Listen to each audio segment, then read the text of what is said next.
starting to snow. That's why we look like trappers. We look like we're on Hoth. We're the rebels on Hoth. Hi everybody, welcome to Archimarathon. We are at Koshino House. Well, now it's called KH Gallery by Tadao Ando. Roll intro.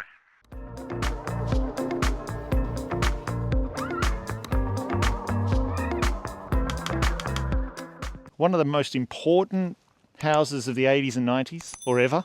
And look at the context, Kev. We caught a bus from Osaka, up a mountain, and so you've got all these houses that are just dotted through, but look at what Ando's doing here. Deliberately sinking it into the landscape so it's more about the valley beyond. Generous move, I reckon. To enter it, you're looking over, and then you've just got this series of blade walls.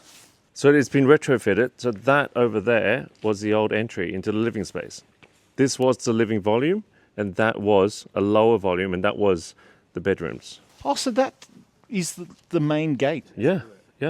Oh, okay. And that's the 1984 extension? That's right, that curved bit, which we'll go and see in a second. Oh. Well, now they bring you all the way along, which I think is a really beautiful journey, past these blade walls, looking back to the valley. And then there's this gap here that's really beautifully articulated with the stones.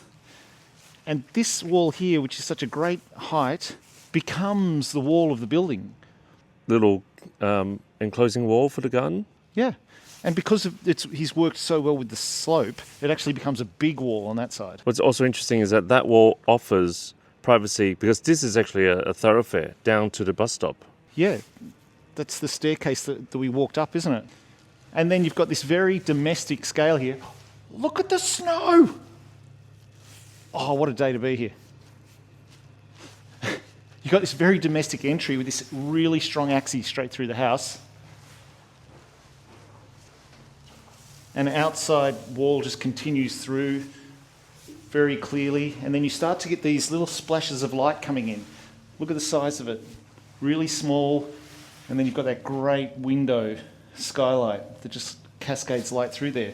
But then he makes you turn, which happens throughout the house. On one side you have the tatami mats and that beautiful low window. Beautiful space looking out to the garden. And look at this. Look at the attention to detail. From the entry onwards, the actual pavers are directly in line with the concrete. 1, 2, 3, 4, 5, 6. But also in line with all the concrete joints and the formwork joints. And the same with the lights. This one's directly in the middle of the panel. The next one's directly on the line of the panel. And the other great thing about Ando's work, you all know that he loves his concrete. Here, he's actually left the bolts in. He hasn't hidden them. Yeah, and some of them are because actually you can feel the thread, and they are the way that you can actually fix the hooks for the artwork. Oh, so you just screw it onto the thread. Yep. That's smart. 4. Now, you were saying that the size of the concrete panel is a tatami size? That's right. It's 1.8 meters by 900 millimeters. So it's basically one person lying down or two people sitting side by side. So we got the linear entry turned into this darker spot, turned again, and you face this bit of artwork, the piano. Do you need that column? I think it's partly composition. It's almost a bit like a Japanese tokonoma and some of the important spaces where they do have a post in the middle of it. Yeah. We even saw that in Frank Lloyd Wright's school as well, those strange posts as soon as you went into that classroom. But even the composition of the formwork, and then you've got the art that doesn't quite sit in that. There's something so wonderful about how so many things are symmetrical and then suddenly he breaks it. Yep. And then that column is a special one too, because it's the only thing the formwork doesn't align with all the other formwork. Oh, yeah. You see that joint there? It's not the same as the other ones. So when you come down, you've got that orientation. He doesn't give you a view. He's just got that little slip of light down there. So he reorients you again out into the valley. And this is where you get the biggest external view from the house. The other views are much more subtle because they're looking across to the neighbours, so he controls it so it looks like you're just looking at landscape. This is where you have this huge view. Central post, the tiles line up exactly on the centre of that post, and then on this wall here, the tiles line up directly on the centre of that, and it invites you to the rest of the house. But you're looking back at the entry, and that frameless glass there and that incredible skylight, and it then invites you down into this darkness, this filtered light. So very different to this space. Exactly one tile widths. And then you start to get these little slices, thin but tall slices, where you can start to glimpse across the courtyard to the dining spaces. And the slab is actually in the midpoint of the formwork. And then you've got more bedrooms down there. Both the cabinetry and the doors go all the way to the ceiling. Even though the door is really there, he's gone out of his way to articulate it as tall concrete columns. The end of the axis is terminated, and then he makes you turn and reorient again. So there's this beautiful complexity about the way that you move through the space. When you come here too, what's brilliant, like a number of his projects, are the original drawings, which are great to look at because, check this out, there's only 2 rectangles there. The original scheme, yeah. But 3 years later, he actually built the curved section, which is this section in there. And that happened right there. So there used to just be a wall here. It just extinguished, like it was just a wall there, and then you reorient back into the kitchen and dining area. Another slot window with diffused light coming down. Upstairs, that's the original entry. And this spot here is where you've seen some of the most beautiful photographs of a couch and this incredible splash of light coming down here. But at some point, probably in the 90s, this was built. But that wall is the imperfect wall. Often you see the photos where the story went, he went and kicked the formwork to make sure that it is imperfect. Imagine it could only be Japan where people build things too well for the architects. You've got the dining table, which the boundary of this space really is the wall of the other part of the house. So you can slide that huge slider and feel like you're part of the outside space. But then you've got this window. Look at the height of it. This is designed to be experienced sitting down.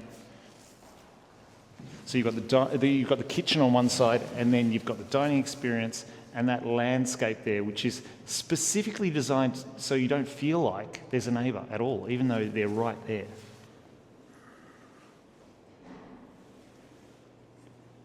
There's a model.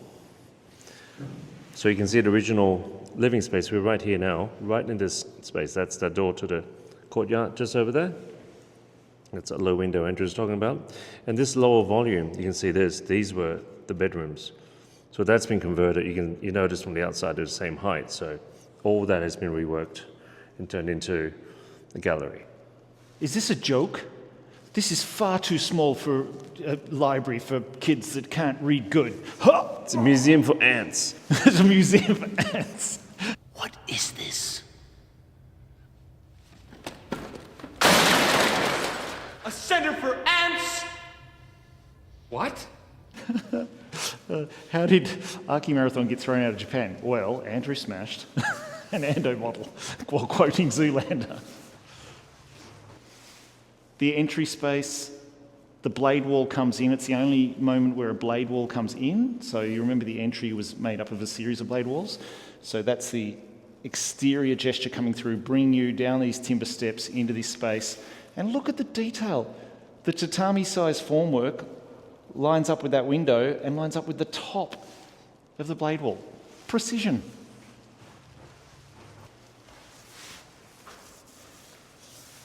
And then we go outside. Not bad for a huge 80s slider. Oh, by the way, people are probably wondering why we dress like so Cool, yeah. because it is cool. It's very cold. Good point. So this concrete is monolithic. So what happens on the outside collects and transfers to the inside. So when it's cold outside, it's cold inside. Zero insulation. Exactly 5 tiles with a little gap at the side for the water to run down. And even the way that the services are thought about, you know, exactly on 2 steps there, venting the kitchen, the way that those vents come up like a ship. He does like his double cylinders. Yeah, he always does it double, doesn't he? Yeah, the double down pipes. And then DPs. these windows are exactly 4 formwork sizes, so 4 tatami. Oh, yeah. These slots line up exactly in the middle. We saw that when we were walking through because we tunneled across underneath this. That's where all the drawings were. That's where these 2 buildings are linked, underneath there. And again, this draws you up to this point. So it creates these really strong axes that deliver you nowhere. Well, you know what? Originally, this was a roof terrace. I mean, this was lower. Yeah. And look at the context. Like, isn't it amazing that we come out? I can't believe that one of the most important houses in the last 50 years is up this hill in the middle of seemingly nowhere in this messy context. There's something so beautiful about it. It's so Japanese. Yeah. Context? What context?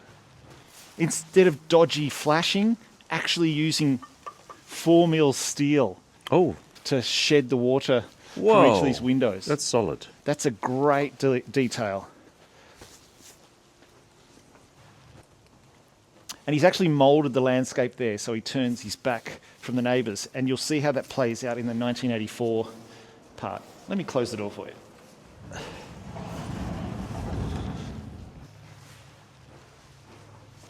you. You notice the fireplace, the flue doesn't go up, it actually goes through the wall. Yeah, it actually goes out that way. And so this was the end of the house until the owner decided she wanted a slightly warmer space. So they knocked a hole through here and created a new form that's separated by these bits of glass. Does anybody know if this was originally clear? It feels like that should be clear to look at garden. I don't know, it does reminds me of some of his work, Mount Rocco Chapel, which is near here. It ends with the translucent glass. Oh, well, it's got the glow. You can tell there's garden there. Just coming through this threshold, you're suddenly so much warmer. So this extension has... Ouch. Guess what? Did you smack your head? Stormtrooper. Yeah, I did a stormtrooper. So this 3 years later, he's used the same language of the skylight that just brings light down, washes down onto the artwork. Like the rest of the spaces, there's no lighting in it. Oh, yeah. There's GPOs, there's PowerPoints, so you can put in lamps, and every now and then he'll put a downlight in a corner. Love it. That's one of his best things. He doesn't overlight spaces. And here, instead of a big slider, he's put one bit of frameless glass with just those little pedestrian doors. So you can get in and out, but this is more about looking at that garden space contained by those walls than actually using it as an outdoor space. You can see the damp, rising damp. Because that is a retaining wall. That is all earth there. The road is just there. Like to the point that you can even see rust coming out of the walls as well, where the Rios started to rust. It's quite an experimental house of its time. Oh, absolutely. Absolutely. I'm so glad you pointed out the bolts. That makes so much sense. You can basically, you've got the story of how the building's made, but you can basically change the artwork at will. It's so clever.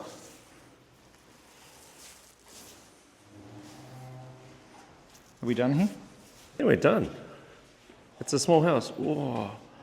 We keep visiting really low places. We're not tall. What are you, 5'10", 5'11"? Yeah.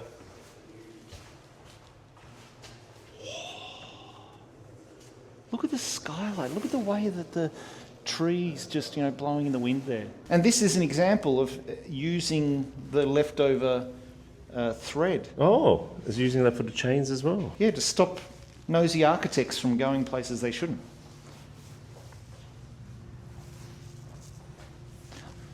I'm kind of surprised that he didn't use the same thing for the handrails. Like, it's definitely lined up with the bolts, but I'm surprised he didn't sort of connect them to that.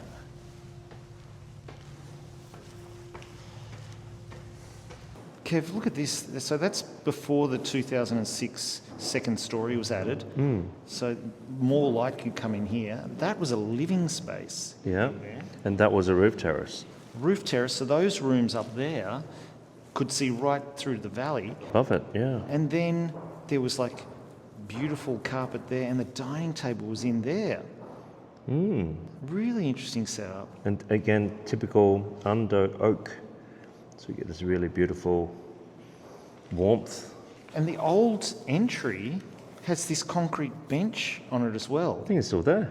Oh, is it? Because, see that? The concrete bench wraps Oh, it around. comes in and out. Yeah, and it actually lays onto the steps. So those steps are all gone now because there's a different gate there. Look at that. So those two rooms now look at the concrete wall, but previously they looked over into the valley. Oh, I always thought that was a roof terrace. I never really understood what that is. I thought it's just like a little handrail, but how do you get up onto it? Yeah. Does anybody know why there's this steel running up over this? That's interesting. But I love this stepping down into there, and then this plate becomes a bench seat. You can take your shoes off before going in.